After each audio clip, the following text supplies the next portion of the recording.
Hello and welcome to my channel. This is Coach Yaboa. If you have not followed this page, I ask you to hit the bell and subscribe. And if you have not watched the rest of my videos, go ahead and click through the playlist and watch some of the videos. But I want to talk to you today about 3 habits that destroy marriages. Now, number 1 is refusing to communicate. Number 2, not spending enough time with your spouse. Number 3 is making no efforts in a relationship. I'm going to take a few minutes and go over every single one of them. For number 1, refusing to communicate. We are relational beings. Communication is key, it's crucial in marriage. And really in every relationship, but especially in marriage.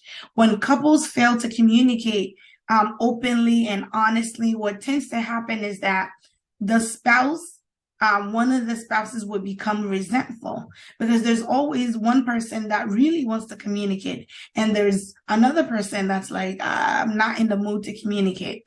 And so with that being said, it creates and festers negativity within the relationship and creates a lot of tension, which you don't want. So that leads ultimately to a breakdown in communication and a breakdown in your marriage. So communication is key. What causes people to stop and not want to communicate? Maybe there's a disagreement and they feel like, why should I even talk to you about it? Because you don't understand. And a lot of times some people can be very forceful. They will make decisions on their own and they want the other spouse to agree to it. And you see that a lot in males. It's male ego, that tells them, I'm going to make a decision, you follow, I'm the head of the household. But it doesn't work like that because there's a lot of things that the other person needs to understand. They may not necessarily be against your decision, but they need to understand where you're coming from and why you've made the decision you've made.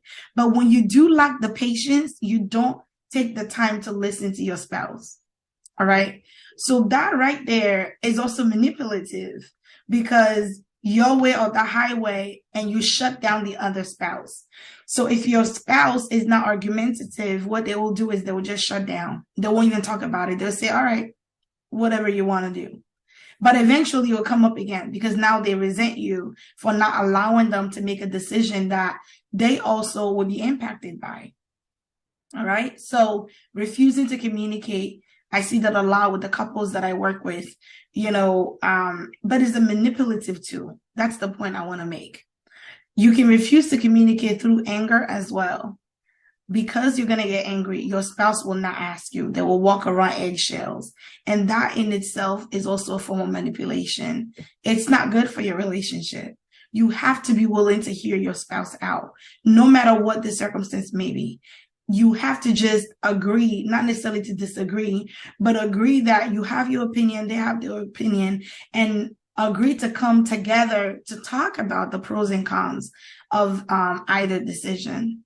So, but if you outright tell yourself, I'm not going to talk to you about how I'm feeling, I'm not going to say anything, then really what you're doing is hindering the other person from expressing themselves and you're shutting them down. So that's number 1. That's a really bad habit. Let me just call it for what it is. It's a bad habit to have with your spouse because you stop them from really being themselves. Number 2 is spending quality time. Most of us, we work. Many work outside the home. Some have transitioned to working at the house. Nonetheless, we spend time, even at home, we spend a lot of time on the computer, spend a lot of time with our workers. We spend a lot of time. And in so doing, we're neglecting our family. We're neglecting our spouse and our children. And a lot of people give their best to their job because they feel significant at work. For whatever reason, people feel more significant at work than home.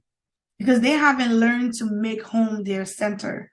They haven't learned to make home important enough to deduce some kind of joy from it. It's not everybody, but a lot of couples go through this situation where when the spouse is at work, that's their happy place. When they come home, they're a whole different person.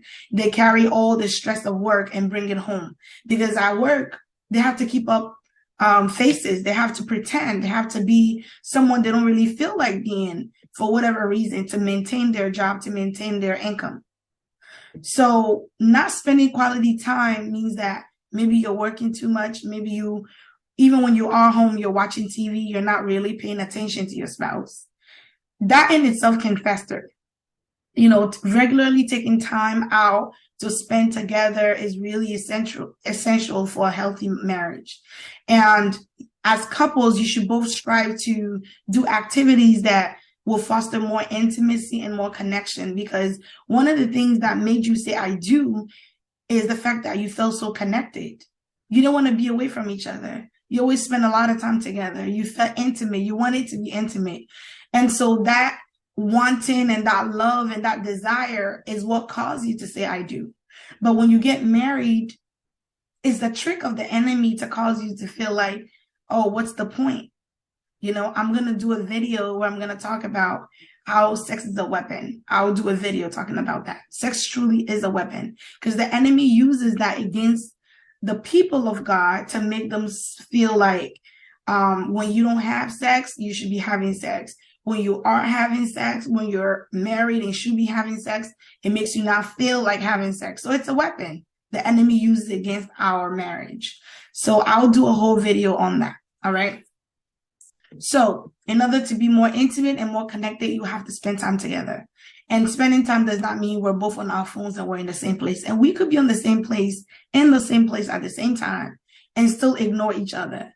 There is no way your relationship is going to grow stronger and better if you continuously spend time apart, continuously do your own things, continuously don't want to engage the other person in your life. Because there's a lot of single men out there, single married men, and a lot of women who also feel like they're by themselves and they're living like they're single women because of the way the couples have lived for so long. They've gotten adjusted and accustomed to just being roommates. And that in itself is a problem. There is no way you can sustain a marriage for 30, 40, 50 years living under such conditions. So I want to bring that to your attention so that you are aware that you control how your relationship goes, the nature of your relationship. You're in charge of it. So having said that, you have to ensure that you take the necessary time. If you're not spending time with your spouse, you're spending the time with somebody else. So at work, we're happier, we're more excited, we have coworkers, and then talking to the coworkers, people break boundaries because all of us, we're relational beings. We want to be with somebody, we want to be happy, we want to be excited.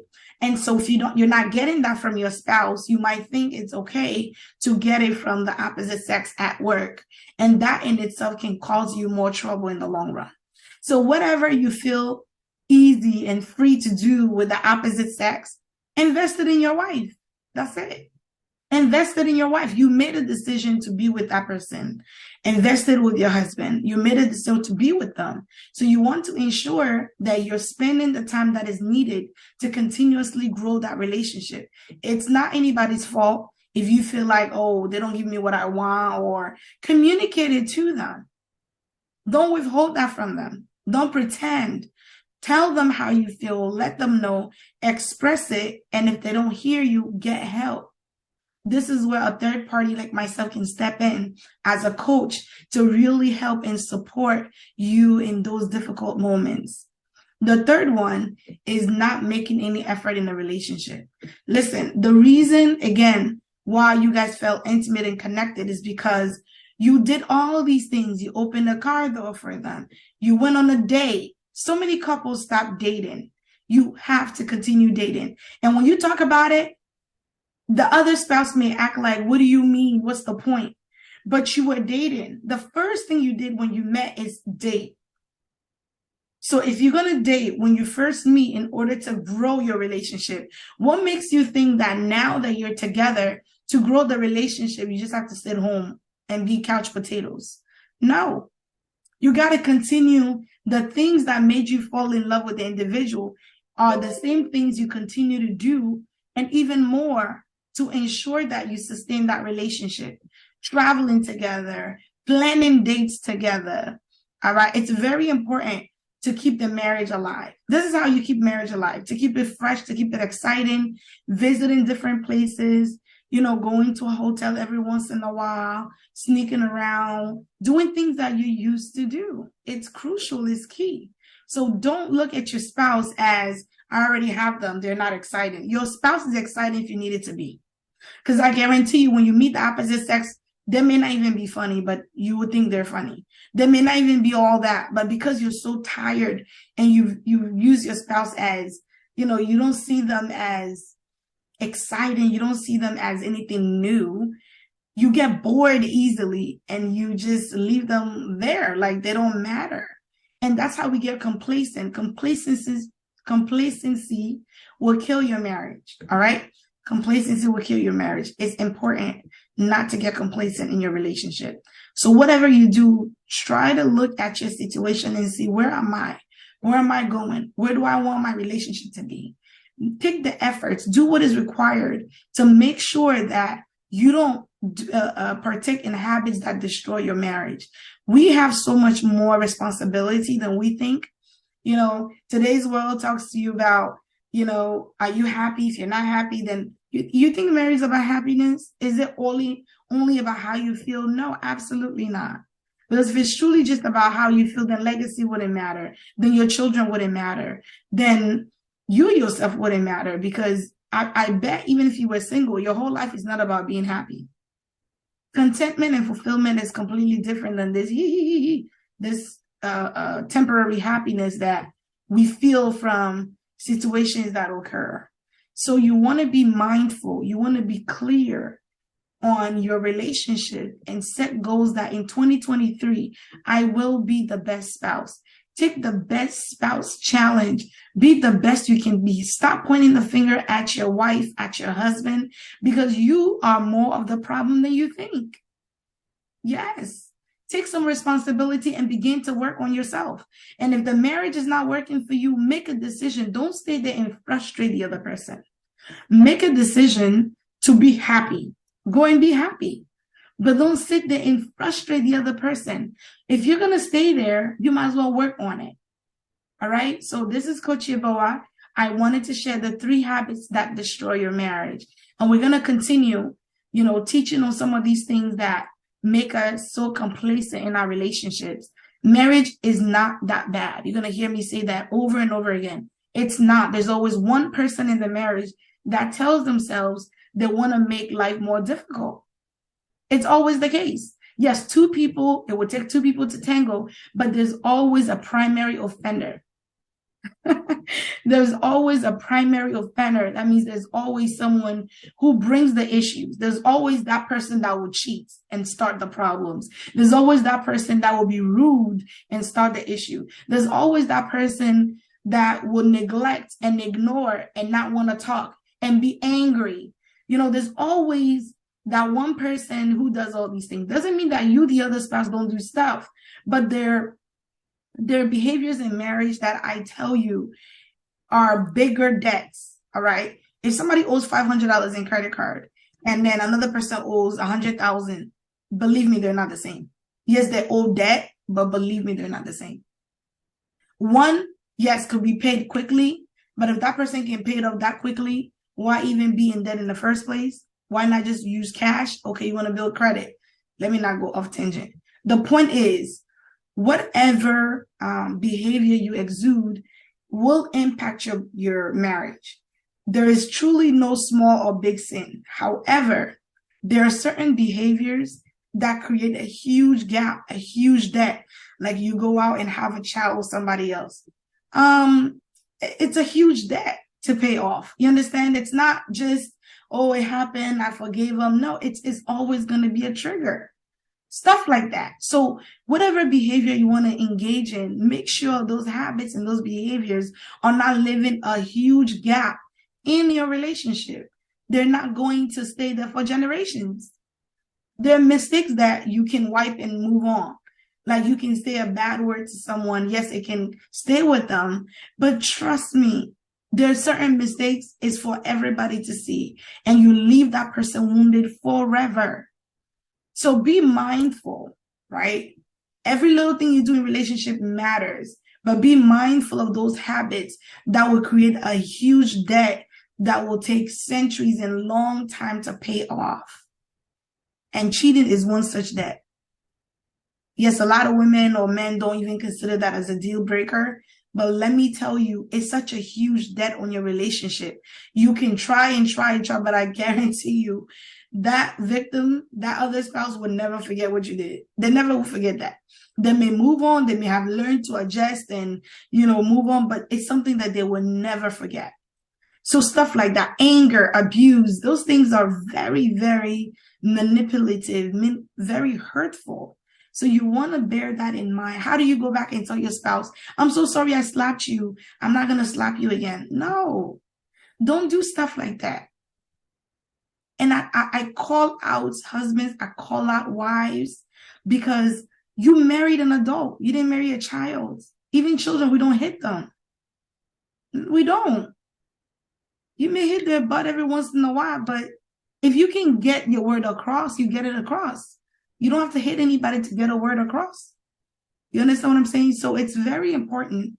Y'all know I'm an advocate for marriages. I'm an advocate for families being together. But I'm much more an advocate for safety, much more an advocate for peace and joy, which is independent of a lot of things around you. All right. I'm an advocate of having your sanity and following your purpose. All those things matter a lot more, okay, than trying to sustain a marriage on a string. So you got to think it through and say that this year, what changes need to be made in my marriage so that my marriage is bearable for myself, for my children, and that you're still living in a way that you feel satisfied and you're not caught up trying to do all kinds of things to make up for what you don't have in your marriage. So that is all. Thanks for watching. Share the broadcast with someone, share this video with someone, and hit that subscribe button. All right, until next time.